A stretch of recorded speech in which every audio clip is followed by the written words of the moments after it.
কি রে, তুই এখন পানি দেবে আছিস? স্কুল যাবি না? হ্যাঁ স্যার, আর দুটি বাড়ি আছে, দিয়ে চলে যাবো। আর এক মাস বাদ দিয়ে ফাইনাল পরীক্ষা, এখনো তো কাজ পেলে চলবে। মন দিয়ে পড়াশোনা কর, এবার শুধু আমাদের স্কুলে ফার্স্ট হলে হবে না, পুরো ডিস্ট্রিক্টে ফার্স্ট হয়ে দেখাতে হবে। হ্যাঁ স্যার, আপনাদের আশীর্বাদ দেখলে আমি পারবো, সে বিশ্বাস আমার আছে। তুই তো আমাদের স্কুলে গর্ব। তাড়াতাড়ি আয়, বেশি লেট করিস নি। ঠিক আছে স্যার।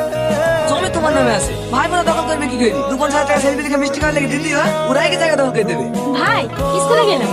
একটু দাঁড়া, আমি শাহিনকে ফোন করছি। না না ভাই, কাউকে পাঠাতে হবে না, আমি সাইকেল নিয়ে চলে যাবো। ঠিক আছে, যা, সাবধানে যায়।